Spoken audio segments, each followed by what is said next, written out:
Only for recapitulation, Millard, 2 minutes. Millard, the petitioner, Millard, the leader of the opposition and an MLA, Millard, has come up with a prayer seeking mandamus to allow the Central Security Forces which accompanies him to enter into the Assembly House precincts.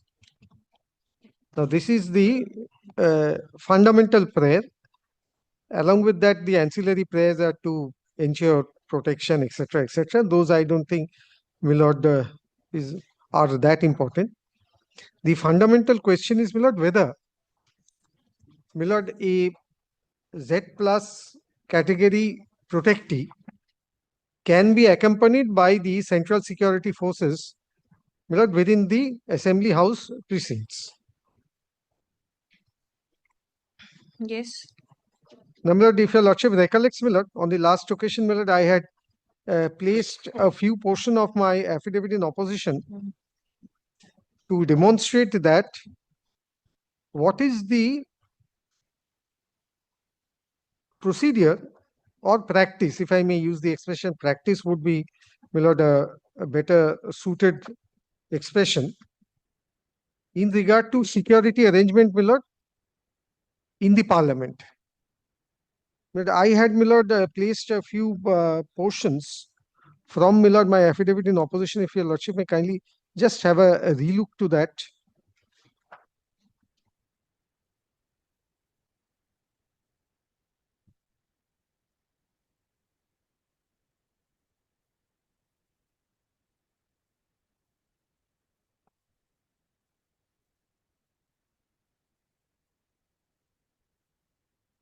Millard, subparagraph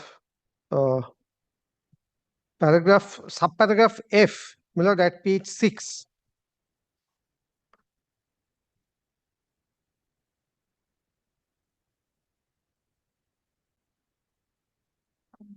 Even under the bulletins published by the Lok Sabha, the Honorable Speaker of the Lok Sabha has issued several directives with regard to inter alia security arrangement, admission, entry of armed escorts, personal security officers.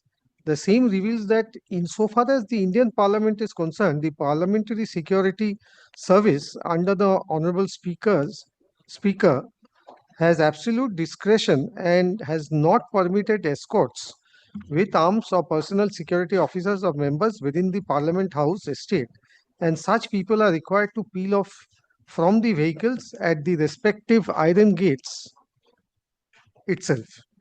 Likewise, bulletins have also been published by the West Bengal Legislative Assembly. Such bulletins have consistently provided that persons accompanying the ministers or members in cars, buses would have to get down at their respective gates and enter the assembly campus through the southwest gate only on production of valid entry pass and frisking. Only one companion with one member would be allowed to enter into the assembly house campus during the session. Furthermore, no security personnel will be allowed to enter with arms inside the main building. What does this mean? One companion with one member? Yes. What So does each member may have one personal security officer with him, but they are allowed to come to a certain extent, and thereafter, Millard, there is a place where they can sit or wait for this member to come back when he comes up. enter into the assembly house campus? Campus, What does not within or the precincts as they call. If your Lordship may kindly take that book? এই দেখি বইটা দেখি। Yes. Yes, yes. একটা copy আছে এই আমার chamber থেকে নিয়ে আসো একটা copy Millard, but I don't have a copy right now. Please have a look to, Millard, the definition of precincts. Precincts is, Millard, in So some. precincts is all right, but Yes. is campus also defined? I don't think so. I don't think so. Subject to correction, Millard. No. Campus is not defined. Yes. Then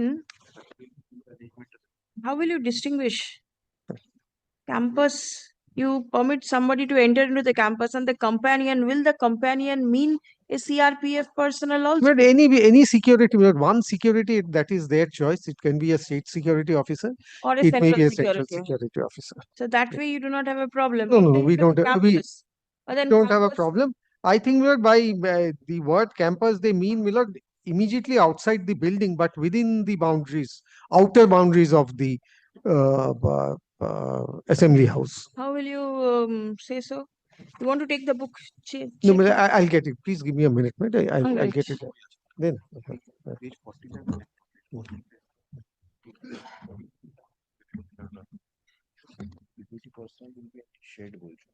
Hmm. House leader, lobby, Lobby is mentioned. member, minister, session, precincts.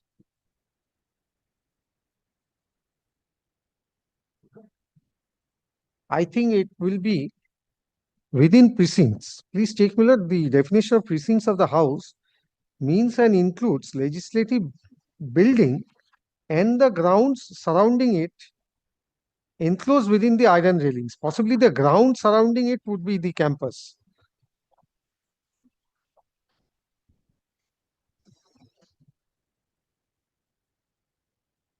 In Bengali Millard, it is বিধানসভা ভবনের পরিসর বলিতে বিধানসভা ভবন এবং উহার চতুষ্পার্শ্বস্থ লৌহ বেষ্টনীর অন্তর্গত ভূখণ্ড বুঝাইবে। একটা ব্লু বই আছে, বলো একটা ব্লু বই আছে। না ব্লুটা খুঁজতে পার, হুম। ব্লুটা খুঁজতে পার, এটা রাখলাম, ব্লুটা খুঁজতে পার। But so far as Millard, the bulletin is concerned, if your lordship may Millard, apropos this, please take the bulletin Millard, which is at page, it starts at page 38, the assembly bulletin, 19th of July 2024. Arrangements for strengthening security services inside the assembly house precincts. Members are informed that the following arrangements shall be made as a measure for strengthening security inside the assembly house precincts. Skipping over Millard paragraphs 1 and 2, please take paragraph number 3. The southwest gate, gate number 2, has been earmarked for entry and exit of the leader of the opposition, chief opposition whip, MLAs and media persons. The vehicles of the members will be parked at assembly premises earmarked for the parking and also at Netaji Indoor Stadium complex, assembly buses, etc. Not very relevant. Then please take Millard, page number 40, para 9.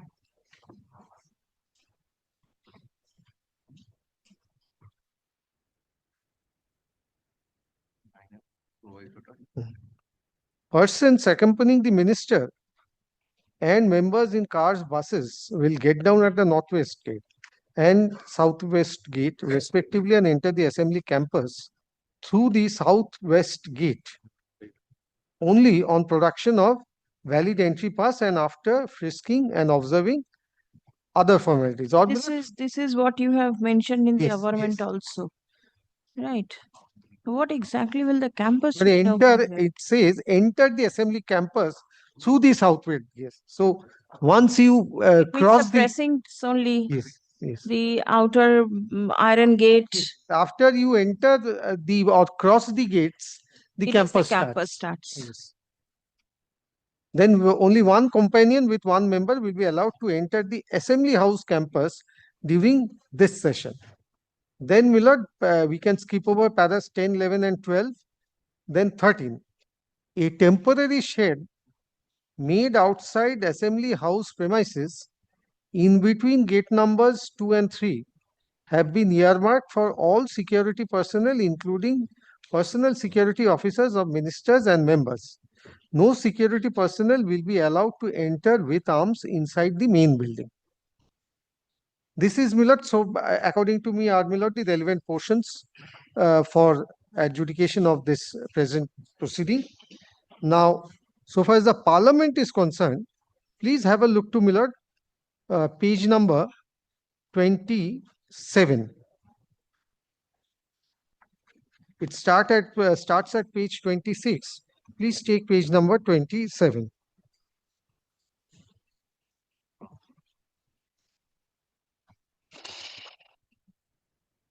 At the bottom, carrying or display of firearms in Parliament estate. The carrying or display of arms and ammunition in any part of the Parliament is strictly prohibited. Only security personnel specially deployed in the Parliament House with authorization from the Parliament Security are permitted to carry arms and ammunition. This is the deployment by the Parliament.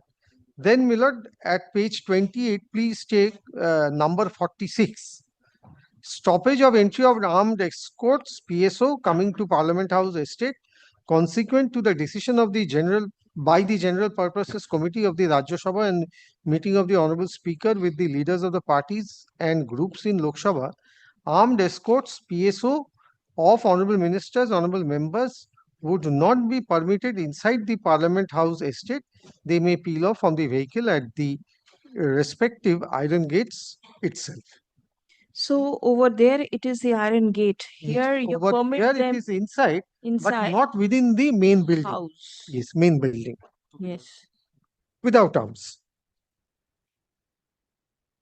And other arrangements are made so that they are not made to sit under the sky, under the sun, rain, and etc. See, if you adopt a uniform policy Yes, for both the central protectees and the state protectees, then the writ petition may not be heard also. yes. I would be respectfully, making this submission.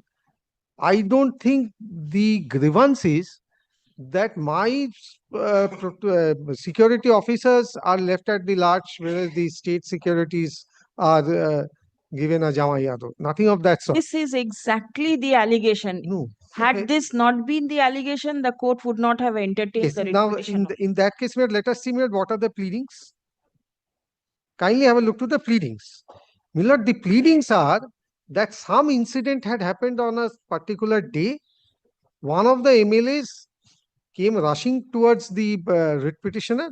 There were exchanges, and therefore he felt that there is a lack of security, and his security personnel should be allowed inside. Now, please have a look to a few paragraphs only. First, paragraph number 3.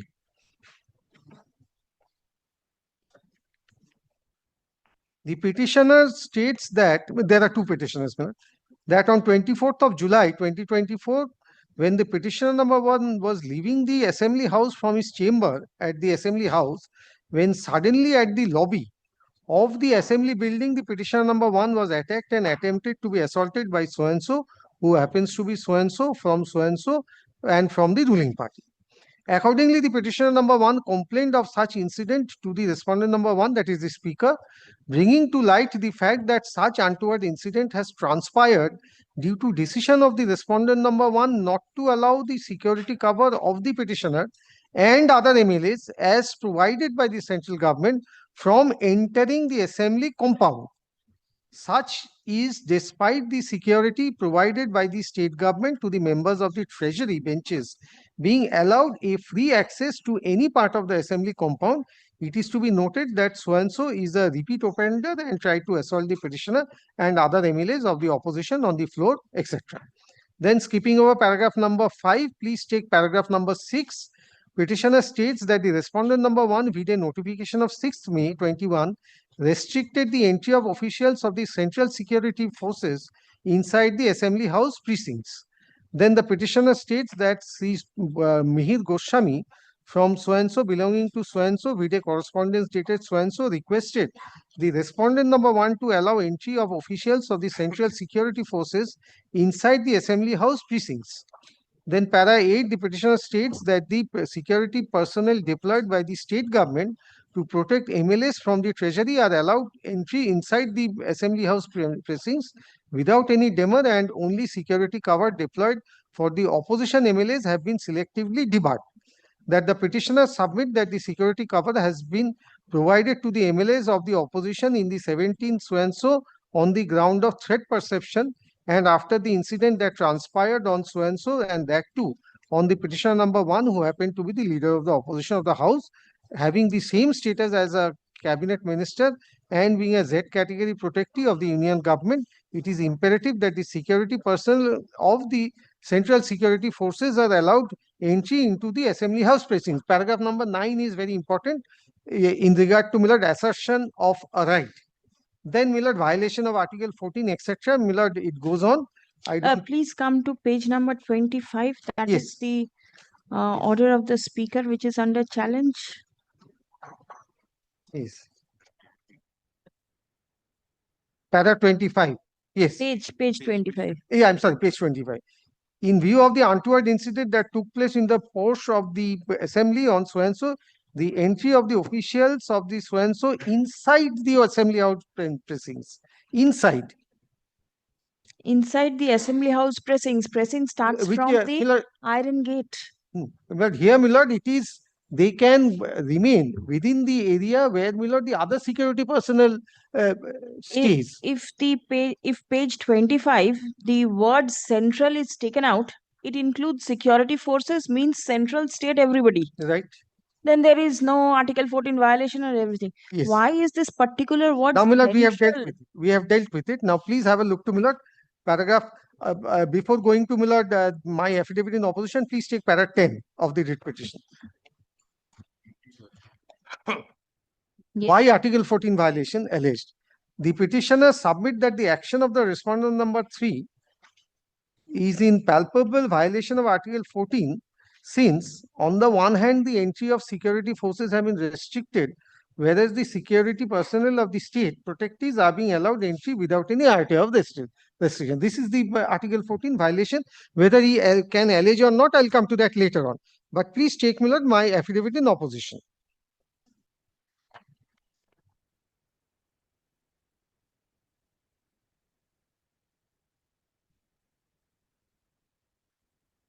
All security personnel page 40 para 13 টা পড়ে